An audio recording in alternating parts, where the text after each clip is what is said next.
Today I'm talking about a $500 camera that is one of my favorites that I have ever used for filming weddings, and one that I fully believe is still super relevant and high quality for capturing weddings in 2024, especially if you are looking for a high quality and budget friendly option. Welcome to the channel. My name's Jared and I have been a wedding filmmaker for the last decade. And on this channel, I teach others how to build confidence and make better wedding films. So if you're into that sort of thing, it would mean so much if you consider liking and subscribing. But without further ado, let's get into it. So some of you may be able to guess what camera this is just by looking at the footage. But for those who are totally unsure what camera this is, this $500 gem is the Panasonic GH5. The GH5 was revolutionary back in 2017 and quickly became a household favorite in the world of wedding filmmaking. The features that made this camera such a game changer back then was 10-bit 422 internal recording, which was very significant back in 2017 because in most of our mirrorless and DSLR cameras, we had to use external recorders to achieve 10-bit. And this was the first time that a small form factor camera had this feature included. It also ushered in 4K 60, which was another huge selling point, and believe it or not, was a rarity in most mirrorless and DSLR cameras back then. And the glorious 5-axis image stabilization, which paved the way for filmmakers such as myself to adopt a handheld filmmaking approach to make my life so much easier and give me more creative freedom. And in my opinion, the IBIS today in Panasonic cameras is just unparalleled in the market.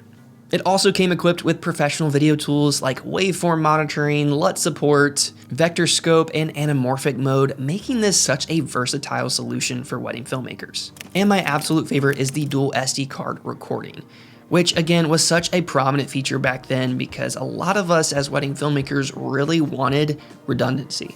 We needed a way to protect those tragedies that are so common, like SD card failures and having to have that unfortunate conversation with a couple saying that you don't have their memories, you don't have their wedding day. That is just a conversation I never want to have. And the GH5 just gave us that reliability. They gave us trust knowing that, okay, we have this as an option. No other camera is doing it, so I'm gonna go with GH5, which again, just made the GH5 such a sought after camera back then. When it comes to delivering an amazing client experience to your couples, it starts with creating the best viewing experience the first time they watch their film, which is why I use VidFlow to make sure that my couples have a simple yet beautiful first time viewing experience. It's never been easier to create beautiful landing pages to fit your brand, offer multiple ways to enjoy their film, and deliver the way that you want to through branded email delivery, or even embed on your website. The way you deliver your film matters just as much as the film itself. And it's all about creating a lasting impact for your couples. Use my code WAYWARD when you sign up for VidFlow's service so that you can get 20% off to start creating a viewing experience that your couples deserve. In 2017, the GH5 was designed with filmmakers in mind, offering professional grade features that were simply uncommon in prosumer cameras at the time. And compared to its competitors like Canon and Sony, the GH5 was so cost effective that it made too much sense to buy this camera over everything else. My favorite combo with this camera was the GH5 and the Sigma 18-35. This was an absolute goated combo for years, and it took a really special camera to get me to finally part ways with it. Because the Sigma 18-35, you put that lens on anything, it just looks sexy. I mean, you cannot go wrong with the 18-35 on just about anything. The quality, the versatility, the simplicity, and the power that you got out of such a small form factor camera was undeniably one of the best decisions ever. And I fully believe we owe a lot of the innovative decisions that Panasonic made in 2017 to the decisions that Sony, Canon, Fuji, Blackmagic all made after the fact. But of course, I can't just praise this camera in 2024, being that it is 7 years old.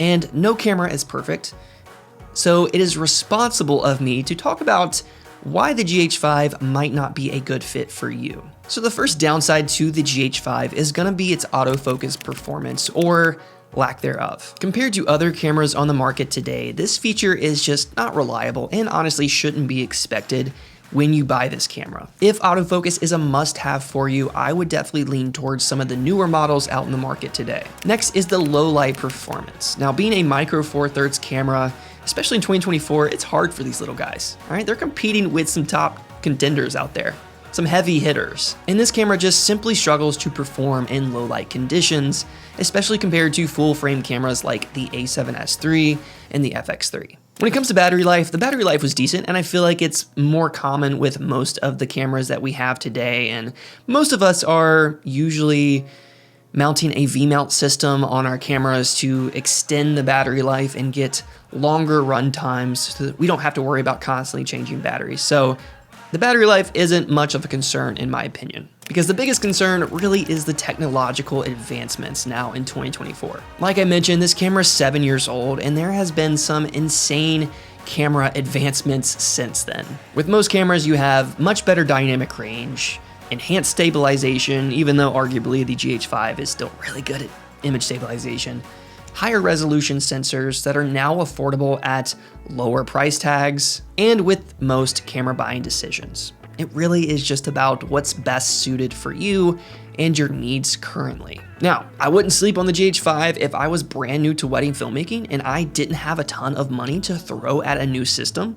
Even if I wanted to go to the FX3, but I didn't have FX3 money, I only had enough for a GH5 and a lens, this would be a solid option to get you started. Or if you are on Panasonic systems now and you want some backup that is quality, that's gonna give you a really great comparable image to your current setup, then the GH5 is honestly a no-brainer. And if I didn't switch to Sony, the GH5 would still probably be with me. Because I'll be honest, it was really difficult having to part ways with this camera just because we had been through a lot together. You know, I ended up selling it back in 2023 because typically what ends up happening for me, once I get invested in a camera and then I get bored and then I decide to sell it, and then I look at old footage and I start romanticizing just the footage, and I'm like, why does this look so good?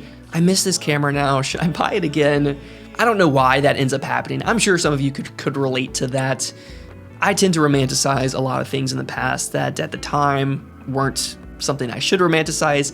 I'm getting off on a tangent here. But anyway, the main point of this video is that the GH5 is still such a super reliable, affordable, high quality solution for wedding filmmaking. And the fact that it's like $500 right now is just amazing. So if you're in the market for a new camera or a backup camera, or you're bored with your current setup, whatever the case is, this is a great option to consider. And thanks so much for watching, guys. I hope you found this video helpful and valuable in some way. If you did, it would mean so much if you consider liking and subscribing, and drop me a comment. Let me know, what is your favorite camera to use now, today, in 2024? I'd love to hear from you guys. So until next time, keep creating and telling beautiful stories. Peace.